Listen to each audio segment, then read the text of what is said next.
നമസ്തേ, എല്ലാവർക്കും ദേവി കൃപ റെസിപ്പിയിലേക്ക് സ്വാഗതം. ഇന്ന് ഞാൻ ഉണ്ടാക്കാൻ പോകുന്നത് പനീർ മട്ടർ മസാലയാണ്. അപ്പോൾ വിത്ത് ബട്ടൂര. അപ്പോൾ നമുക്ക് റെസിപ്പിയിലേക്ക് കടക്കാം. എല്ലാവർക്കും നന്ദി, നമസ്കാരം. എല്ലാവർക്കും ദേവി കൃപ റെസിപ്പിയിലേക്ക് സ്വാഗതം. ഇന്ന് ഞാൻ ഉണ്ടാക്കാൻ പോകുന്നത് പനീർ ബട്ടർ മസാലയും ബട്ടൂരയാണ്. അപ്പം അതിനായിട്ട് ഞാനിവിടെ ഒരു കുക്കറിൽ നമ്മുടെ ഗ്രീൻ പീസ് എടുത്തിട്ട് ഞാൻ കുക്ക് ചെയ്യാൻ വെച്ചിട്ടുണ്ട്. അപ്പോൾ വെള്ളത്തിലിട്ട ഗ്രീൻ പീസ് ആയാലും ഒരു 5-6 വിസിൽ ആകുമ്പോഴേക്കും അത് കുക്കാവും. അതിൻ്റെ ഇപ്പുറത്ത് ഞാനിവിടെ ഒരു 2 മണിക്കൂർ മുമ്പ്, ഞാൻ മൈദ യൂസ് ചെയ്യാറില്ല, ആട്ടയാണ് യൂസ് ചെയ്തേക്കണേ. ആട്ടയിൽ ഞാൻ ഇതിപ്പോൾ ഒരു 3 കപ്പ് ആട്ട എടുത്തിട്ടുണ്ട്. അതിൽ ഞാൻ 1.5 കപ്പ് തൈര് ഒഴിച്ചിട്ടാണ് കുഴച്ചേക്കണേ. വെള്ളം എടുത്തിട്ടില്ല കേട്ടോ, നല്ല സോഫ്റ്റ് ആയിട്ട് കുഴച്ച് വെച്ചിട്ടുണ്ട്. ഞാൻ വേറെ ഒന്നും ചേർക്കാറില്ല. ഈ കണ്ടില്ലേ, ഇതേ വെറുതെ തൈര് മാത്രം ഒഴിച്ചാണ് ഉണ്ടാക്കാറ്. വളരെ ടേസ്റ്റി ആയിട്ടുള്ള നമ്മുടെ ബട്ടൂര കഴിക്കണം അതേ ടേസ്റ്റിൽ വരും. അപ്പോൾ നമുക്ക് ബട്ടൂര ഉണ്ടാക്കാം. ഇത് ഞാനൊരു 2 മണിക്കൂർ റെസ്റ്റ് ചെയ്യാൻ വെച്ചേക്കുകയാണ് കേട്ടോ. അപ്പോൾ ഇത് റെസ്റ്റ് ചെയ്യാൻ വെച്ചു. ഇപ്പോൾ 2 മണിക്കൂറായി. ഇനി ഞാൻ ചെയ്യാൻ പോണത് നമ്മുടെ പനീർ ബട്ടർ മസാലയുടെ കാര്യത്തിലേക്ക് കിടക്കാം. അതായത് ഇവിടെ ഒരു പാൻ വെച്ചിട്ടുണ്ട്. അതിലേക്ക് ഞാൻ കുറച്ച്, നിങ്ങൾക്ക് ഏതാ കുക്കിംഗ് ഓയിലെന്ന് വെച്ചാൽ യൂസ് ചെയ്യാം. ഞാനിവിടെ വെളിച്ചെണ്ണയാണ് കേട്ടോ. അതെ, ഞാൻ കുറച്ച് വെളിച്ചെണ്ണ ഒഴിക്കുകയാണേ. എന്നിട്ട്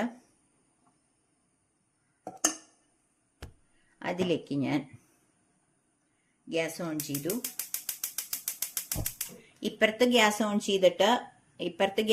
ചെയ്തിട്ട് ഞാൻ കുക്കർ കണ്ടില്ലേ, ഇതേ ഇപ്പുറത്ത് ഗ്യാസ് ഓൺ ചെയ്ത് ഞാൻ ഗ്രീൻ പീസ് കറിക്ക് വെച്ചേക്കാണ്.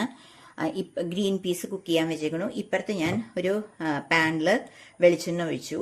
അത് ഒന്ന് ചൂടായി വരുമ്പോൾ ഞാൻ ഈ സവാളയും 2 സവാള എടുത്തിട്ടുണ്ട്, കുറച്ച് വെളുത്തുള്ളി, ഒരു പീസ് ഇഞ്ചി എല്ലാം എടുത്തിട്ട് ഇതൊന്ന് ഫ്രൈ ചെയ്യണം. അപ്പം അത് ഞാൻ ഇതിലേക്ക് ഇടുകയാണ് കേട്ടോ. ഇത് കുറച്ച് വലുതായിട്ടാണ് സവാള കട്ട് ചെയ്യണത്. കാരണം ഇത് നമുക്ക് സ്റ്റെപ്പായിട്ട് പറയാം. ഈ ഒരു ഇതിൽ കുറച്ച് വലുതായിട്ട് സവാള ഫ്രൈ ചെയ്താൽ മതി. കാരണം ഇത് നമുക്ക് ടൊമാറ്റോ ചേർത്ത് അരച്ചെടുക്കാനുള്ളതാണ് കേട്ടോ. അതുകൊണ്ടാണ് ഇത് കുറച്ച് വലുതായിട്ട് ഞാൻ കട്ട് ചെയ്തേക്കണത്. ഓക്കെ, അപ്പം ഇതൊന്ന് ഫ്രൈ ആവട്ടെ, അതുവരെ വെയിറ്റ് ചെയ്യണേ. ഇവിടെ ഇത് ഫ്രൈ ആയിട്ടുണ്ട്. ഇനി ഞാൻ ഈ ടൊമാറ്റോ കൂടി ഇതിലേക്ക് ഇടുകയാണ് കേട്ടോ. ഇതൊരു 2 ടൊമാറ്റോ ഉണ്ട്, അതും കൂടിയും ഒന്ന് ഫ്രൈ ആക്കണം. അപ്പോൾ അതൊന്ന് ഫ്രൈ ആവട്ടെ. അപ്പോൾ ഇവിടെ ഗ്രീൻ പീസ് കുക്കായിക്കൊണ്ടിരിക്കുന്നുണ്ട്. ഇവിടെ ഞാൻ നിങ്ങളെ കാണിച്ചില്ലേ, ഈ ബട്ടൂരയുടെ മാവ് ഞാനൊരു ബേക്കിംഗ് സോഡ ഒന്നും യൂസ് ചെയ്തിട്ടില്ല കേട്ടോ. എന്നാലും നമുക്ക് അതേ ടേസ്റ്റിൽ കിട്ടും തൈര് വെച്ച് കുഴക്കുകയാണെങ്കിൽ. പുളിയുള്ള തൈരല്ല, അതായത് ഇന്നലെ ഉറവിച്ച തൈര് ഇന്ന് യൂസ് ചെയ്യാം. അപ്പോൾ നമുക്ക് ഇത് നന്നായിട്ട് കിട്ടും. പുളിയുള്ള തൈര് വേണ്ട.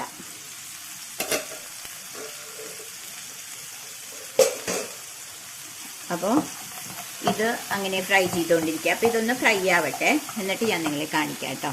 നമുക്ക് അടുത്തതായിട്ട് നമുക്ക് ഓരോ മസാലകൾ ഇടാം ഇതിലേക്ക് കേട്ടോ. അതായത് ഇപ്പം ഇത് ഓൾമോസ്റ്റ് ഫ്രൈ ആയി തുടങ്ങി. കുറച്ച് മഞ്ഞൾപ്പൊടി ഇട്ട് ഞാൻ അതിനുശേഷം കുറച്ച് അവിടെ ഗ്രീൻ പീസ് കുക്കായിക്കൊണ്ടിരിക്കുകയാണ്. ഒരു 3-4-5 വിസിലായി, അത് ഓക്കെയായി. ഞാൻ കുറച്ച് മുളക് പൊടി ഇട്ടു. അതിനുശേഷം പിന്നെ കുറച്ച്, അപ്പോൾ അതിനുശേഷം നമ്മൾ ഇടേണ്ടത്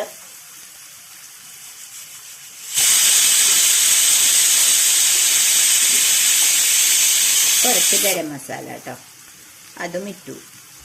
നിങ്ങൾക്ക് കാണുന്നില്ലേ, എല്ലാം ഒരു 1/2 സ്പൂൺ വെച്ചിട്ട് ഇട്ടിട്ടുള്ളൂ കേട്ടോ. എന്നിട്ട് ഇതൊന്ന് വഴറ്റി, ഈ പച്ചമണം മാറണ വരെ വഴറ്റിയിട്ട് നമുക്കിതൊന്ന് അരച്ചെടുക്കണം. പിന്നെ ചെറിയ പണികളേ ഉള്ളൂ. ഗ്രീൻ പീസ് ആയിക്കഴിഞ്ഞാൽ പിന്നെ നമുക്ക് പെട്ടെന്ന് കാര്യങ്ങൾ കഴിയിട്ടോ. അപ്പോൾ ഇതൊന്ന് ഫ്രൈ ആക്കി എടുക്കണം. അത് ഫ്രൈ ആവട്ടെ. അതായത് പച്ചമണം പോണ വരെ. അപ്പം ആ പച്ചമണമൊക്കെ പോയി കേട്ടോ മസാലകളുടെ. ഇനി ഞാൻ ഇതൊന്ന് ഒരു 2 മിനിറ്റ് ഒന്ന് റെസ്റ്റ് ചെയ്യാൻ വെച്ചിട്ട് മിക്സിയിൽ അരച്ചെടുക്കാം. ആ സമയത്ത് ഞാൻ നിങ്ങൾക്ക് അപ്പോൾ നിങ്ങളൊന്ന് വെയിറ്റ് ചെയ്യണം.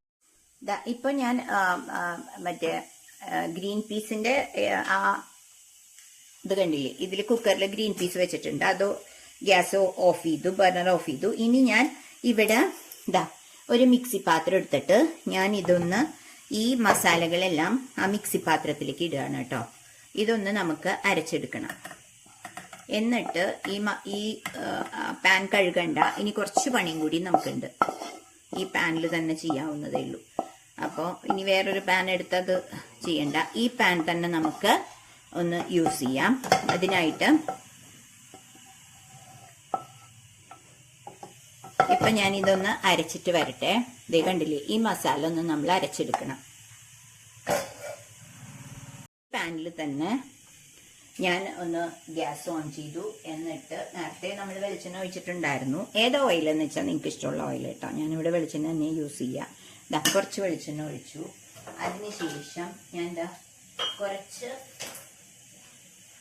കണ്ടില്ലേ, കുറച്ച് ഈ സവാള ഒന്ന് ചെറുതായിട്ട് കട്ട് ചെയ്ത് വെച്ചിട്ടുണ്ട്, അത് ഇതിലേക്ക് ഇട്ടു. അതിനുശേഷം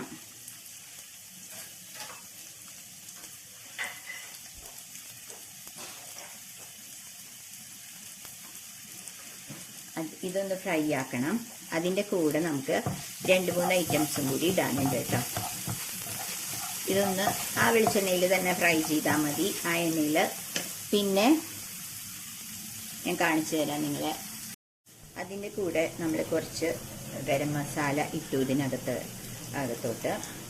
പിന്നെ കുറച്ച് ആ മസാലക്കൂട്ടുണ്ടാവുമല്ലോ നമ്മുടെ, അതിലെ ഓരോ സാധനങ്ങൾ, കുറച്ച് 2-3 കുരുമുളക്, അങ്ങനെയുള്ള എല്ലാ സംഭവങ്ങളും ഇതിലേക്ക് ഇട്ടു. മസാലക്കൂട്ട് ഞാൻ ബോക്സിൽ വെച്ചിട്ടുണ്ട്, അതിൽ നിന്ന് കുറച്ച് എടുത്തിട്ടു. അത്രേ ആവശ്യമുള്ളൂ, ഇത്രയും മതി കേട്ടോ. ഇതെല്ലാം ഇതിലേക്ക് ഇട്ടിട്ട് അതും കൂടി ഒന്ന് ഫ്രൈ ചെയ്യാം. കണ്ടില്ലേ, ഇതൊന്ന് ഫ്രൈ ചെയ്യാം. എന്നിട്ട് ഇതൊന്ന് ഫ്രൈ ആകുമ്പോഴേക്കും നമുക്ക് ആ അരച്ച് വെച്ചത് ഇതിലേക്ക് ഇടണം. അപ്പോൾ അത് വരെ ഒന്ന് വെയിറ്റ് ചെയ്യാം. അപ്പോൾ ഇത് നമ്മളൊന്ന് വഴറ്റി, എന്നിട്ട് ഞാൻ ഈ അരച്ച് വെച്ച,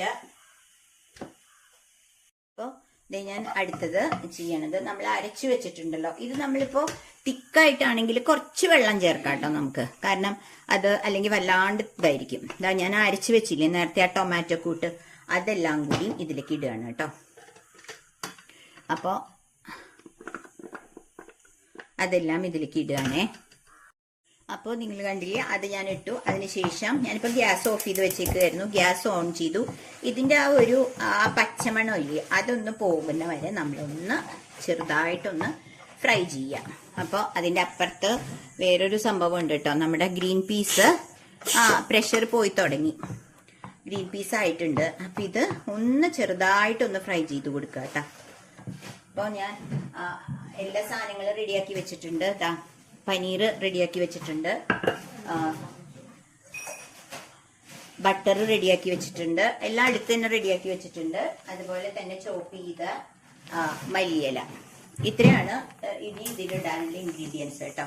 അപ്പോൾ ഇത് ഒന്ന് ഇങ്ങനെ ഒന്ന് ചെറുതായിട്ടൊന്ന് ഫ്രൈ ചെയ്യുക. അപ്പോൾ ആ പച്ചമണം പോവും. ചിലർക്ക് ഈ ഒരു ടേസ്റ്റ് ഇഷ്ടാവും. ഇവിടെ ഇതൊന്ന് ചെറിയ രീതിയിൽ ഞാനൊന്ന് ഫ്രൈ ചെയ്തിട്ടാണ് ഇടാറ് കേട്ടോ, ഒഴിക്കാറ്. അപ്പം നമുക്കിനി വേറെ പാത്രമൊന്നും എടുക്കണ്ട. ഓൾറെഡി നമ്മൾ കുക്കറിൽ റെഡിയാക്കിയിട്ടുണ്ട് ഗ്രീൻ പീസ്. അപ്പം അതിൽ തന്നെ നമുക്ക് ഒഴിക്കാം കേട്ടോ. അപ്പം ഇത് ചെറിയ രീതിയിലൊന്ന് ഫ്രൈ ആക്കി ഞാൻ കണ്ടില്ലേ, ഒന്ന് ഇതിങ്ങനെ തെറിക്കുന്നുണ്ട്. അപ്പോൾ ഇതൊന്ന് പച്ചമണം പോണ വരെ നമ്മളൊന്ന് ചൂടാക്കിയിട്ടുണ്ട്. എന്നിട്ട് ഞാൻ ഗ്യാസ് ഓഫ് ചെയ്യാണ്. എന്നിട്ട് ഞാനൊന്ന് ഗ്യാസ് ഒന്ന് മാറ്റുകയാണ് കേട്ടോ. അതായത് നമ്മൾ ഇപ്പുറത്തേക്ക് ഈ കുക്കർ വെച്ചു. ഇനി വേറൊരു പാത്രം എടുക്കണ്ട, അതുകൊണ്ടാണ്. അപ്പോൾ ഇതിൻ്റെ പ്രഷർ പോയിക്കൊണ്ടിരിക്കുകയാണ്. ഒരു മിനിറ്റും കൂടി വെയിറ്റ്. കുക്കറിൻ്റെ പ്രഷർ പോയിട്ടോ. അപ്പോൾ ഞാനത് വെയിറ്റ് മാറ്റുകയാണേ കുക്കർ. എന്നിട്ട് ഞാൻ ഓപ്പൺ ചെയ്യാണ്. ഗ്രീൻ പീസ് നല്ലവണ്ണം കുക്കായിട്ടുണ്ട്. എത്രയും കുക്കായ അത്രയും നല്ലതാണ്. അത് കുക്കിങ് അല്ലാതെ ഗ്രീൻ പീസ് ഇങ്ങനെ കിടക്കണം എന്നൊന്നുമില്ല കേട്ടോ. ഇത് ഫ്രോസൺ ഗ്രീൻ പീസും യൂസ് ചെയ്യാം. പക്ഷെ എനിക്ക് ഫ്രോസൺ ഗ്രീൻ പീസ് എനിക്ക് വലിയ ഇഷ്ടമില്ലാത്തതുകൊണ്ട് ഞാൻ അത് യൂസ് ചെയ്യാറില്ല. ഞാൻ ഇങ്ങനെ തലേദിവസം വെള്ളത്തിലിട്ട് വെച്ചിട്ട് അങ്ങനെയാണ്. എന്നിട്ട് ഞാൻ നമ്മൾ ഓൾറെഡി ഇങ്ങനെ മിക്സ് ചെയ്ത് വെച്ച സംഭവങ്ങളില്ലേ, അതല്ലേ അതെല്ലാം കൂടി ഇതിലേക്ക് ഇടുകയാണ് കേട്ടോ.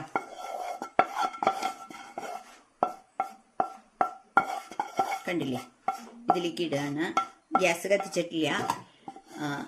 ഇതെല്ലാം ഇതിലേക്ക് ഇട്ടു. അതിനുശേഷം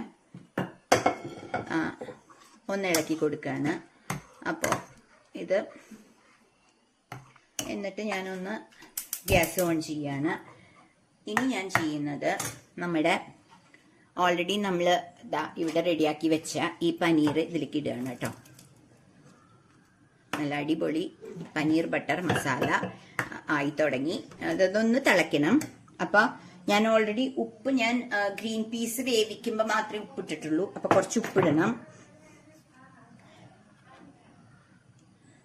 കുറച്ച് ഉപ്പിടണം. അപ്പോൾ ഞാൻ ഗ്രീൻ പീസ് വേവിക്കുമ്പോൾ ഉപ്പിട്ടതുകൊണ്ട് വലിയ കുഴപ്പമില്ല. ഇപ്പോൾ ഉപ്പുണ്ട്. പിന്നെ വേണമെങ്കിൽ നിങ്ങൾക്ക് കുറച്ച് മുളക് പൊടി ഇടാം. വേവിക്കുമ്പോൾ കുറച്ച് മുളക് പൊടി ഇടാം. കുറച്ചും കൂടി എരിവ് വേണമെന്നുണ്ടെങ്കിൽ. ഇവിടെ നല്ലവണ്ണം എരിവ് വേണ്ടവരായതുകൊണ്ട് ഞാൻ കുറച്ചും കൂടി മുളക് പൊടി ഇട്ടിട്ടുണ്ട് കേട്ടോ. ഗരം മസാലയൊക്കെ ഓൾറെഡി ഇട്ടുകൊണ്ട് പിന്നെ വേണ്ട. അപ്പം അതും കൂടി അതിപ്പോൾ തിളച്ച് തുടങ്ങി. കണ്ടില്ലേ, നല്ല അടിപൊളിയായിട്ട് തിളച്ച് തുടങ്ങി. പിന്നെ വേണ്ടത് ഞാൻ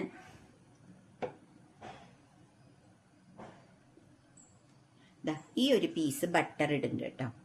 കണ്ടില്ലേ, അതവിടെ കിടക്കട്ടെ. ഇനി ലാസ്റ്റ് ഇത് ഓക്കെ, ഇതൊന്ന് തിളക്കട്ടെ. ആ മുളക് പൊടി ഇട്ടിട്ട് ഒന്നും കൂടി തിളക്കട്ടെ കേട്ടോ.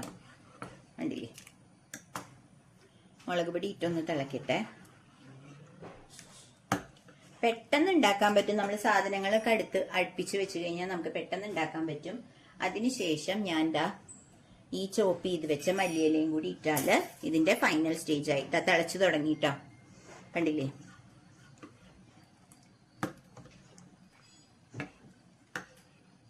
ഞാൻ സവാള ചെറുതായിട്ട് കട്ട് ചെയ്തുകൊണ്ടാണ്, അല്ലെങ്കിൽ ഇത് സവാള കാണായിരുന്നു. ഇത് ഞാൻ രണ്ടാമത്തെ ട്രിപ്പിലെ ആ സവാള ചെറുതാക്കിയാണ് കട്ട് ചെയ്തത്. അപ്പം അതുകൊണ്ട് അത് കാണുന്നില്ല. വേണമെങ്കിൽ നമുക്ക് കുറച്ച് വലുതാക്കി കട്ട് ചെയ്യാം കേട്ടോ. അപ്പോൾ ഇതിപ്പോൾ തിളച്ചു തുടങ്ങി. ഇനി ഫൈനലായിട്ട് ഞാൻ ഇതിൽ കുറച്ച് മല്ലിയില ഇടുകയാണ് കേട്ടോ. കഴിഞ്ഞു, നമ്മുടെ പനീർ ബട്ടർ മസാല റെഡിയായി. നമ്മൾ ഓൾറെഡി ബട്ടർ ഇതിലേക്ക് ഇട്ടിട്ടുണ്ട്. അപ്പോൾ നിങ്ങൾക്ക് ഇനി ഞാൻ കാണിക്കണത് അടുത്തത് നമുക്ക് എന്തുണ്ടാക്കാനാണെന്നറിയോ? ഇനി നമുക്ക് ബട്ടൂര. അപ്പം ഇത് ഓക്കെ ആയി. അപ്പം ഞാൻ ഗ്യാസ് ഓഫ് ചെയ്യാണ് കേട്ടോ. ഇനി ഞാൻ അടുത്തത് ബട്ടൂര എങ്ങനെയാന്ന് കാണിക്കാം. ഞാൻ ഓൾറെഡി ഞാൻ പറഞ്ഞില്ലേ ഇത് കുഴച്ച് വെച്ചത് എങ്ങനെയാന്നൊക്കെ പറഞ്ഞു. അതിനുശേഷം ഞാൻ ഒരു മീഡിയം സൈസ് ഉരുളി എടുത്തു. എന്നിട്ട് ഞാൻ അത് ഞാനിവിടെ ഒരു ഇതില് വെളിച്ചെണ്ണ ഒഴിച്ച് വെച്ചിട്ടുണ്ട് കേട്ടോ. ഞാൻ പൊടിയിട്ടിട്ടല്ല ഇത് ചെയ്യണത്, വെളിച്ചെണ്ണ ഒഴിച്ച് വെച്ചിട്ടുണ്ട് ചെറുതായിട്ട്. എന്നിട്ട് ഇതിലൊന്ന് പ്രസ് ചെയ്തെടുക്കും. ഞാൻ ചപ്പാത്തി പലകയൊന്നും എടുക്കുന്നില്ല. ചപ്പാത്തി ഞാൻ പ്രസ്സിലാണ് ചെയ്യണത് കേട്ടോ. ഈ കണ്ടില്ലേ, ഈ പ്രസ്സിലാണ്. ഇതൊന്ന് നന്നായിട്ട് 2 പ്രാവശ്യം പ്രസ് ചെയ്ത് കൊടുത്താൽ ഇത്തിരി നല്ല വലിപ്പത്തിൽ വരും. അപ്പം അത്രയും വലിപ്പത്തിലുള്ളതാണ് ഞാൻ ഉണ്ടാക്കുന്നത്. കാണിച്ചു തരാം. കണ്ടില്ലേ, ബട്ടൂര. ഇങ്ങനത്തെ ബട്ടൂരയാണ് ഞാൻ ഉണ്ടാക്കുന്നത്. ഒരു പ്രാവശ്യം കൂടിയും ഒന്ന് ചെയ്ത് കൊടുത്താൽ കുറച്ചും കൂടിയും വലുതാവും. ഒരു 2 പ്രാവശ്യം ഇതൊന്ന് പ്രസ് ചെയ്ത് കൊടുത്താൽ നമുക്ക് മനസ്സിൽ വിചാരിക്കണം ആ വലിപ്പത്തിൽ നമുക്ക് ഉണ്ടാക്കാം. കുറച്ച് കട്ടിയില്ല കേട്ടോ. അപ്പം ഞാനത് ഇപ്പം ഈ പാത്രത്തിൽ വെച്ചിട്ടുണ്ട്. അങ്ങനെ ഒരു 2-3 എണ്ണം ഇത് പ്രസ് ചെയ്തിട്ട് ഞാൻ ഉണ്ടാക്കണത്. അപ്പം അത്രയും തന്നെ അടുത്തത് എടുത്തു ബട്ടൂരയുടെ. ഇവിടെ ഞാൻ ഗ്യാസ് ഓൺ ചെയ്തിട്ട് ഒരു കടായിൽ വെളിച്ചെണ്ണ ഒഴിച്ച് വെച്ചിട്ടുണ്ട് കേട്ടോ. ഞാൻ പറഞ്ഞില്ലേ ഇത് നിങ്ങൾക്ക് വേണമെങ്കിൽ സൺഫ്ലവർ ഓയിലോ എന്താണെന്ന് വെച്ചാൽ യൂസ് ചെയ്യാം. പക്ഷെ ഞാനത് യൂസ് ചെയ്യുന്നില്ല. അതുകൊണ്ടാണ് ഞാൻ വെളിച്ചെണ്ണ യൂസ് ചെയ്യണത്. ഓരോരുത്തരുടെ ഇഷ്ടം കേട്ടോ. ഏത് ഓയിലാന്ന് വെച്ചാൽ അത് നിങ്ങൾക്ക് യൂസ് ചെയ്യാം. ഞാനിവിടെ ചെയ്യുന്നത് വെളിച്ചെണ്ണയിലാണ്. അതിൻ്റെ ഒരു വ്യത്യാസം വരും. എണ്ണ ഇപ്പം ഇങ്ങനെ പ്രസ് ചെയ്യണേ. ഒരു 2 പ്രാവശ്യം പ്രസ് ചെയ്താൽ കുറച്ച് നല്ല വലിപ്പത്തിൽ വരും.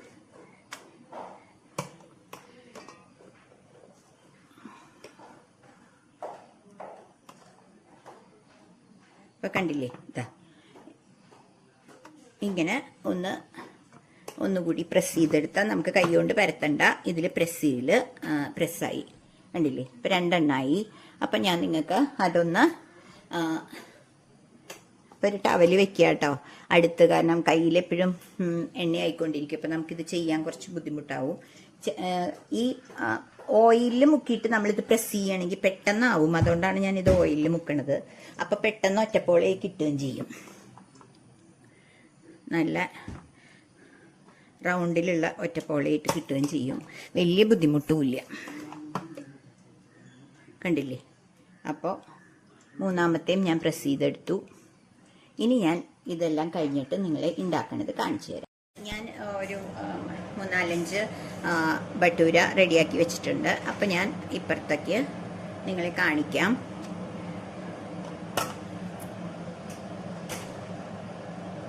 ഞാനിവിടെ ഒരു കടായിൽ ഞാൻ വെളിച്ചെണ്ണ ഇട്ടിട്ടുണ്ട്. അപ്പം നമുക്കതൊന്നായോ വെളിച്ചെണ്ണ ഒഴിച്ച് വെച്ചിട്ടുണ്ട്. അതൊന്നായോ എന്നറിയാൻ ഒരു ചെറിയ ഒരു പീസ് മാവിട്ട് നോക്കുകയാണ് കേട്ടോ. നല്ലവണ്ണം ആയിട്ടുണ്ട്. അതേ കണ്ടില്ലേ, പൊന്തി വന്നു. കുഞ്ഞി ബട്ടൂര കണ്ടില്ലേ. അപ്പം ഞാൻ എപ്പോഴും ചെയ്യണ പോലെ തന്നെ ഞാനിവിടെ ഒരു സ്ട്രെയിനറിൽ ടിഷ്യൂ പേപ്പർ ഇട്ട് വെച്ചിട്ടുണ്ട്. എന്നിട്ട് ഞാൻ ആ ബട്ടൂര വെച്ചത് ഞാൻ ഇടുകയാണ് കേട്ടോ. ഇതിൽ കണ്ടില്ലേ, ഇതിട്ട് കൊടുക്കുകയാണ്. അപ്പോൾ എന്നിട്ട് നമ്മൾ ഇതൊന്ന് ഇങ്ങനെ പ്രസ് ചെയ്ത് കൊടുക്കുക ചെറുതായിട്ട്. അപ്പോൾ അത് ഒറ്റ പോളയായിട്ട് വരും. കണ്ടില്ലേ, ഇതാ നല്ല ഗുണ്ടുമണിയായിട്ട് വരുന്നുണ്ട്. കണ്ടില്ലേ. അപ്പോൾ ഇത് വലിപ്പം വേണമെങ്കിൽ കൂട്ടാം, പക്ഷേ ഇത്രയും മതിയല്ലോ. അതുകൊണ്ടാണ് ഞാൻ വലിയ ബട്ടൂര വേണമെങ്കിൽ ഉണ്ടാക്കാം. പക്ഷേ ഞാനിപ്പോൾ ഇങ്ങനത്തെ ബട്ടൂരയാണ് ഉണ്ടാക്കുന്നത്. കണ്ടില്ലേ, നല്ല ഗുണ്ടുമണി ബട്ടൂര റെഡിയായി. അപ്പം നമുക്ക് ഇതിൽ എന്താ പറയുക, ബേക്കിംഗ് സോഡ ഒന്നും വേണ്ട. തൈര് വച്ച് കുഴച്ച് ഞാനിത് നിങ്ങളെ കാണിച്ചിട്ടുണ്ട്. ഇതിൽ ഫുഡ് പ്രോസസ്സറിലാണ് ഞാൻ കുഴയ്ക്കാറ്. അപ്പം അതിൽ തന്നെയാണ് കുഴച്ചത്. നിങ്ങൾ കൈകൊണ്ട് കുഴക്കുകയാണെങ്കിലും 1 ഗ്ലാസ് ആട്ട എടുക്കുകയാണെങ്കിൽ അല്ലെങ്കിൽ മൈദ എടുക്കുകയാണെങ്കിലും 1/2 ഗ്ലാസ് വെള്ളം, അതാണ് പ്രപ്പോർഷൻ കേട്ടോ. ഞാൻ പല ഇതിലും നോക്കിയിട്ടാണ് പറയണത്. ഞാൻ ട്രൈ ചെയ്തിട്ടാണ് പറയണേ.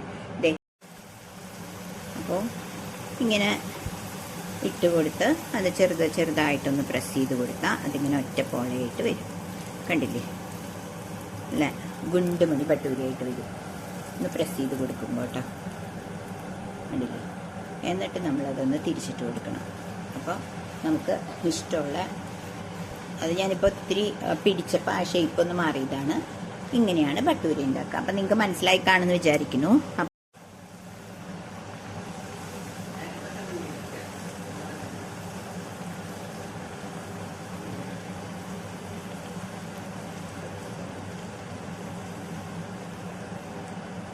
അടുത്ത ബട്ടൂരയും നല്ല ഗുണ്ടപ്പൻ ബട്ടൂരയായി. പക്ഷേ അതായത് കുറച്ചും കൂടി വലിപ്പം കുറച്ചു കേട്ടോ. എന്നിട്ട് നമുക്കെടുക്കാം. ഓക്കെ. അപ്പോൾ എല്ലാവരും എൻ്റെ ഈ റെസിപ്പി ഒന്ന് ട്രൈ ചെയ്ത് നോക്കുക. എന്നിട്ട് ഷെയർ ചെയ്ത് ലൈക്ക് ചെയ്ത് സബ്സ്ക്രൈബ് ചെയ്യണേ. അപ്പോൾ ഞാനിപ്പോൾ നിങ്ങളെ കാണിച്ചു തരാം. ഇപ്പം ഞാൻ ഒരു പ്ലേറ്റിലായി എടുത്ത് വെച്ചിട്ടുണ്ട് ഒറ്റപ്പോളയുള്ള ബട്ടൂരയും പിന്നെ നമ്മുടെ പനീർ ബട്ടർ മസാലയും. കണ്ടില്ലേ. അപ്പോൾ നിങ്ങളെല്ലാവരും എൻ്റെ ഈ റെസിപ്പി ഒന്ന് ട്രൈ ചെയ്യുക എല്ലാവരും. എന്നിട്ട് ഇഷ്ടപ്പെട്ടെങ്കിൽ നിങ്ങൾക്ക് ഇത് ഷെയർ ചെയ്ത് ലൈക്ക് ചെയ്ത് സബ്സ്ക്രൈബ് ചെയ്യണേ. അപ്പം അടുത്തൊരു റെസിപ്പി ആയിട്ട് വരുന്നവരെ എല്ലാവർക്കും ബൈ.